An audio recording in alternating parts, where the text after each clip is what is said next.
Welcome, everyone. Just to let you know, at the end of the talk, there will be a Q&A session. So if you have questions, please come down here at the front so that I can take your questions and enjoy the talk. Thank you very much. Hi, everyone. My name's James Varndell. I'm from the European Centre for Medium Range Weather Forecasts, or ECMWF. And I'm going to talk to you today about how we are evolving our Copernicus climate data store with Jupyter. So I'll start off with a bit of context about who we are and what we do. So ECMWF is an intergovernmental organization formed about 50 years ago. We have 23 member states and 12 cooperating states.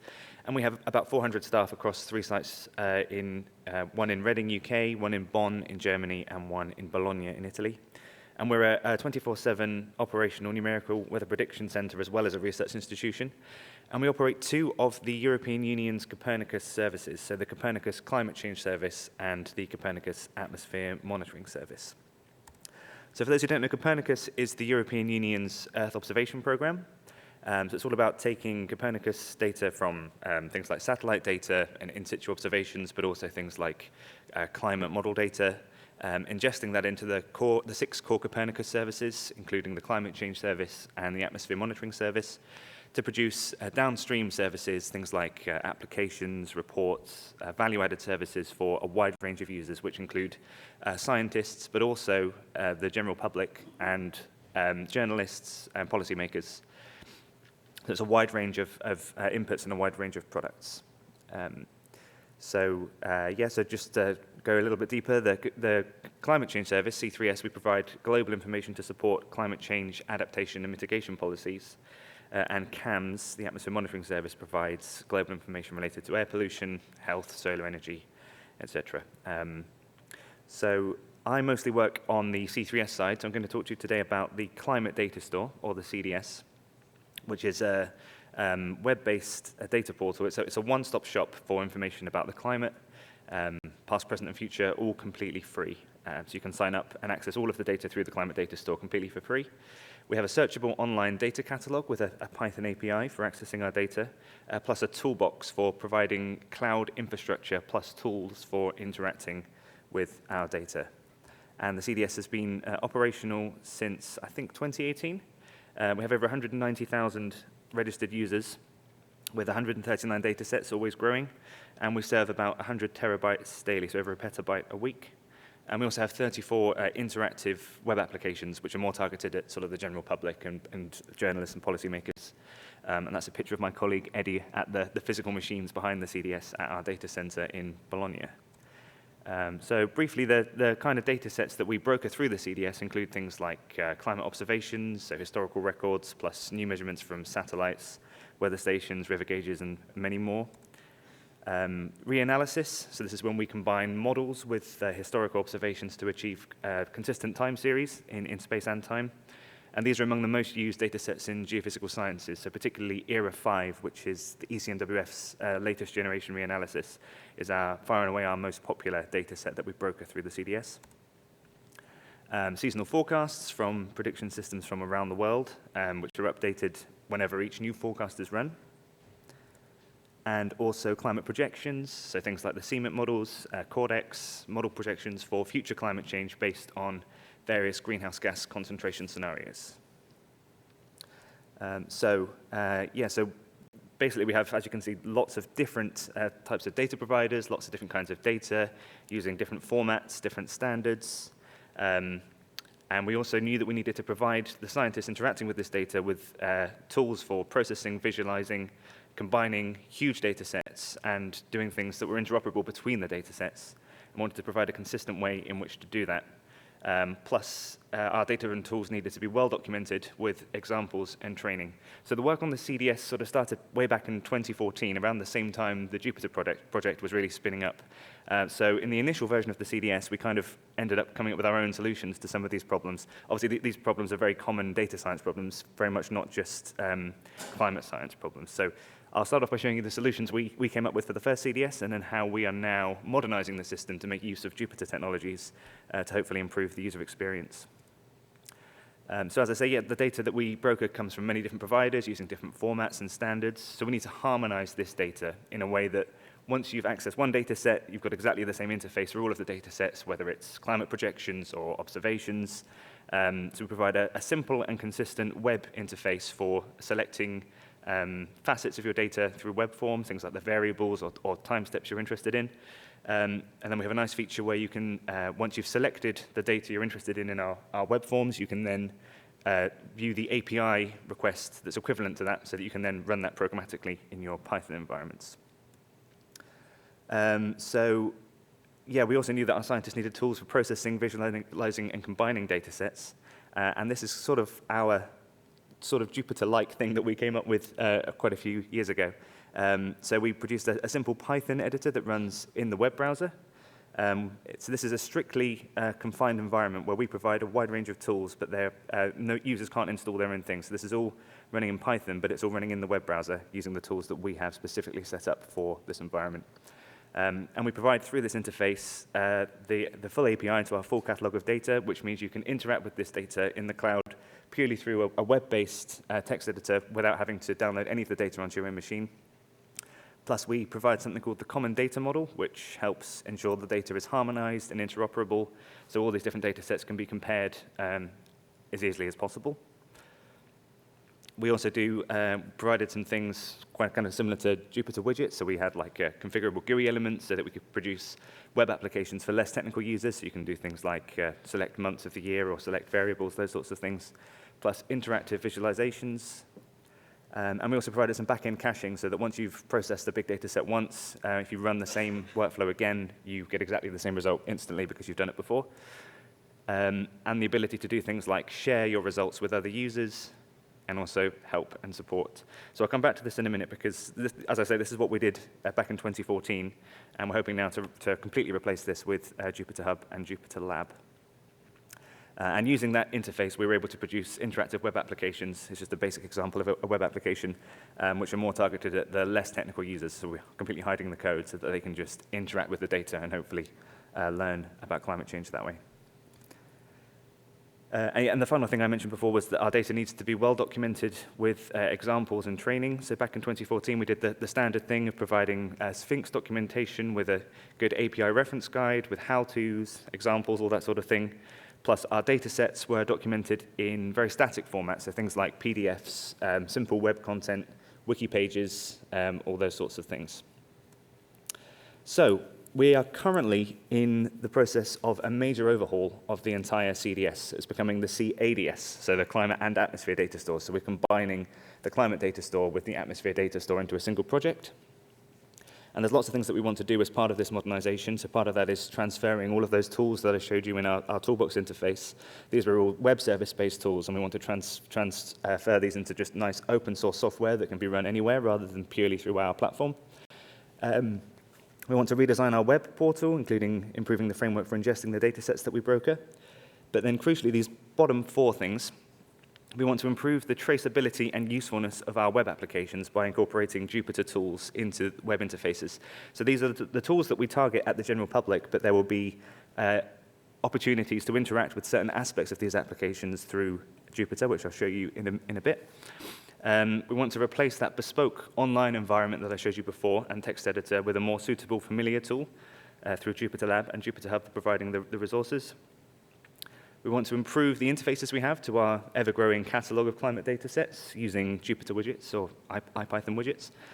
And we want to improve the usefulness and engagement with documentation and training material through the use of Jupyter books. So starting with that one, so yeah, we're starting to use Jupyter more and more for data documentation and support. So typically, in the past, documentation for climate data sets has been very static, so PDFs, websites, wiki pages. And these often explain step-by-step processes which we use to produce data sets, just in plain English with equations and figures, etc. But in practice, most of these data sets were produced in Python.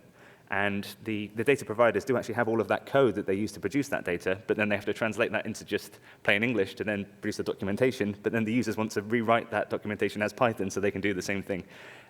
So we want to help our users replicate the processes that have been used to produce data sets, or seek advice on using the data through more Jupyter documentation.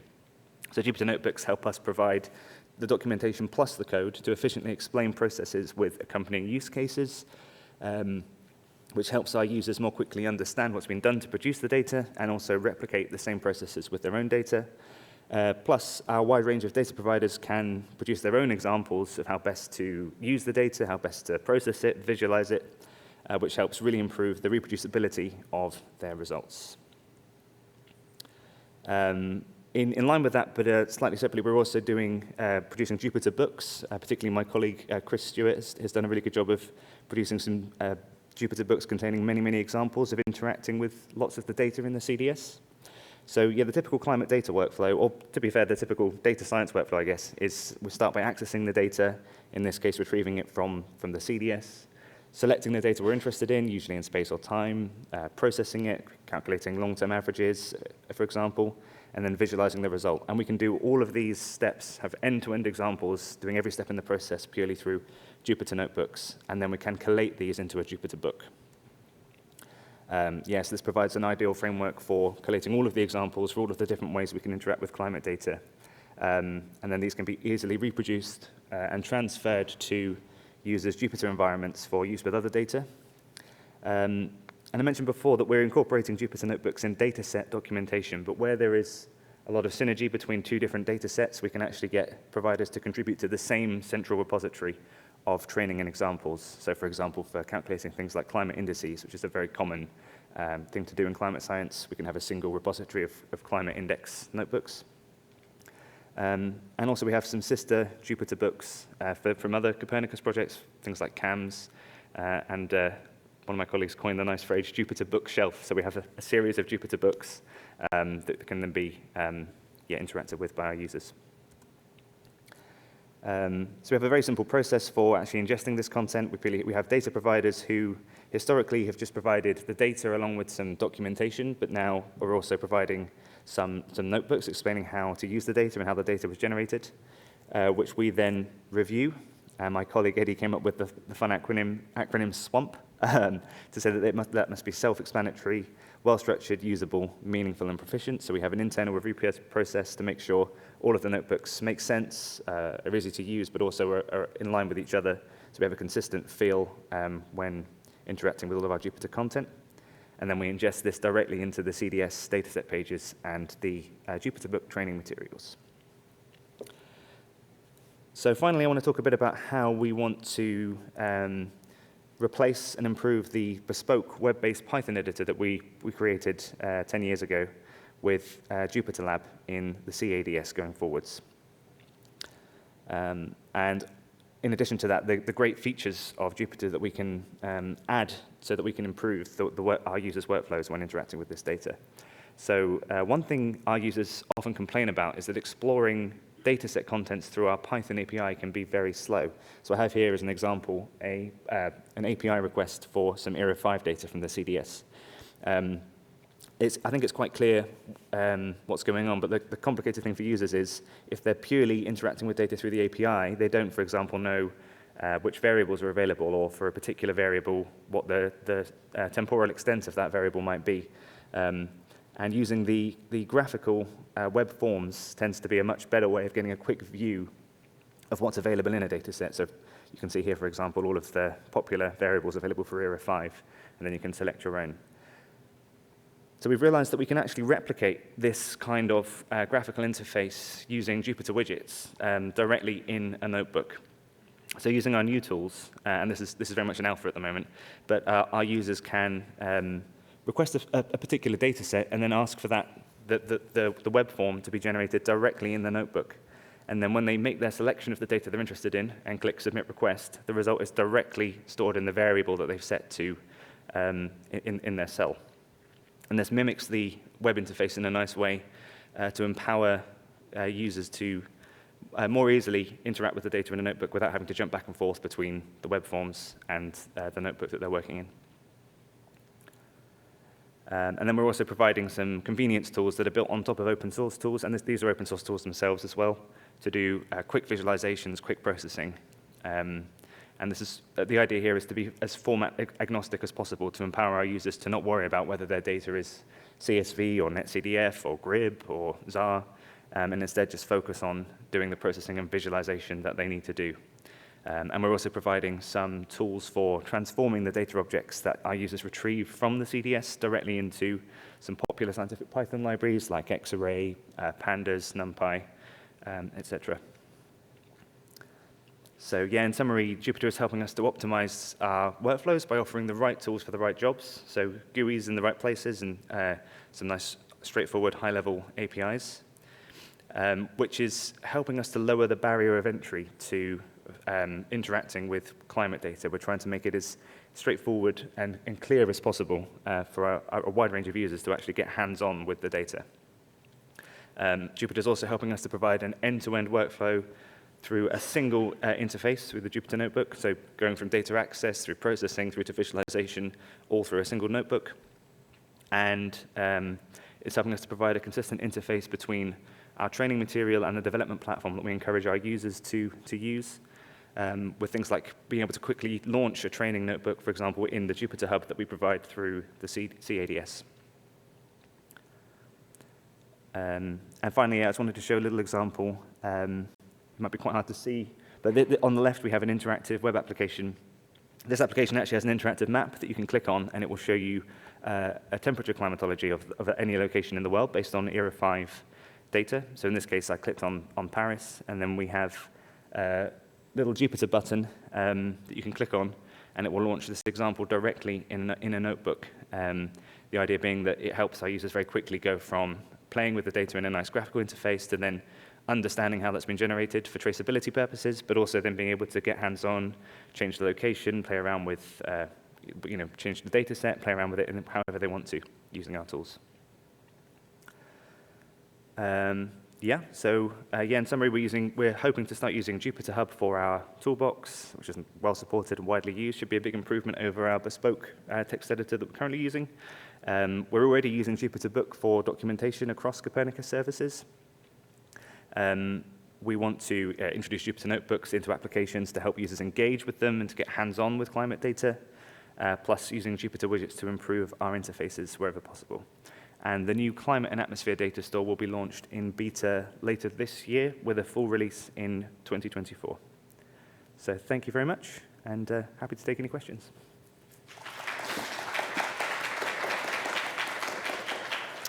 Thank you. So are there questions? Hi. Thank you very much for the presentation. I'm a regular user of Era 5 data. So I was wondering, usually when you want to download the data, you kind of have a memory issue. For example, if you want to get like 30 years of data, you can't normally. So you have to make several calls. I was wondering if are there any plans to kind of come up with kind of a solution for this? Thank you very much. Thank you. Yeah. So the question was, Era 5 data is a very big data set, and quite often, I think when users are downloading a big amount of data, things like decades worth of data in one go, there can be things like memory issues. Yeah, I think, are you referring to memory issues sort of on the CDS itself? So when you're retrieving that data, you get the error before you get the data, or is it more about on your local machine once you've downloaded the data? On local machine. Okay, yeah. So one of the things we're hoping to add as some value to particularly to the Era 5 data sets, are some more post-processing techniques that you can do on the cloud.